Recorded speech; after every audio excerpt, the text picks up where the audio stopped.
You are most welcome, friends. I am Bani, and you are hearing Mary Pasak.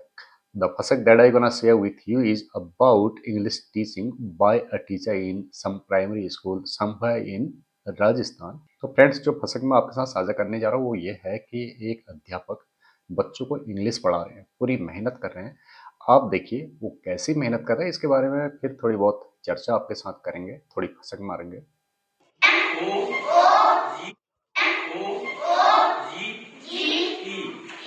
Nose nose बने नाक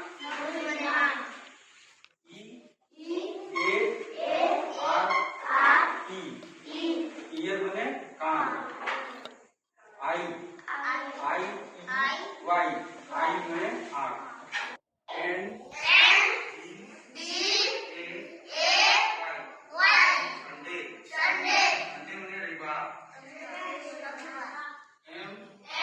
D A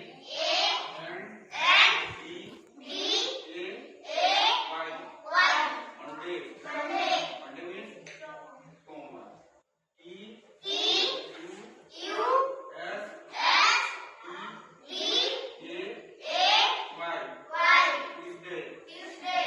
तो आपके मन में प्रश्न आ रहा होगा कि अध्यापक को इंग्लिश पढ़ानी नहीं आती है और कई लोग बेरोजगार हैं जो इससे बेहतर इंग्लिश पढ़ा सकते हैं और वे उनको नौकरी नहीं मिल पा रही है।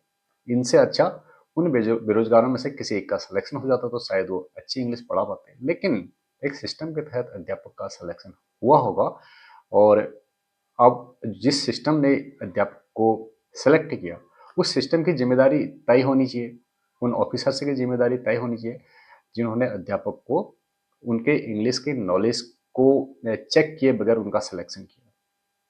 होने को तो टीटी एग्जाम भी होता है, अध्यापक ने टीटी एग्जाम पास किया हुआ, टीचर एबिलिटी टेस्ट है और उनको प्रमाण पत्र मिला हुआ you have passed TT exam और उसके बाद इनका सिलेक्शन हुआ and he was given posting in some school. तो एक्चुअली जो अध्यापक इंग्लिश पढ़ा रहे हैं, आपके मन में क्वेश्चन उठ रहा होगा, who is really responsible for the type of English that this teacher is teaching. मतलब ये जिस तरह की इंग्लिश ये अध्यापक पढ़ा रहे हैं उसके लिए सच में कौन जिम्मेदार है, दिस टीचर और those officers who selected him. तो you have watched that this teacher is not competent in teaching English. उनको इंग्लिश पढ़ाने में इंग्लिश का नॉलेज नहीं है and he is teaching incorrect words to the students and he will teach incorrect English throughout his life to these students. But क्या कर सकते हैं, उनका सिलेक्शन हुआ है और कुछ सिस्टम के अनुसार हुआ है। ये सिस्टम के द्वारा भेजे गए अध्यापक हैं और अध्यापक की गलती नहीं है, सिस्टम की गलती है। सिस्टम अगर सुधरेगा तो अच्छे अध्यापक सेलेक्ट होंगे और इस तरह की जगहसाई नहीं हुई। एक्चुअली जिस सिस्टम ने इस अध्यापक का सिलेक्शन किया है वही इनडायरेक्ट रूप से इनको मेंटल टॉर्चर झेलने के लिए एक तरह से मजबूर कर रहा है। अगर इनका सिलेक्शन उस सिस्टम ने नहीं किया होता, किसी कॉम्पिटेंट टीचर ने किया होता, तो ये टीचर स्थिति नहीं आती। नमस्कार।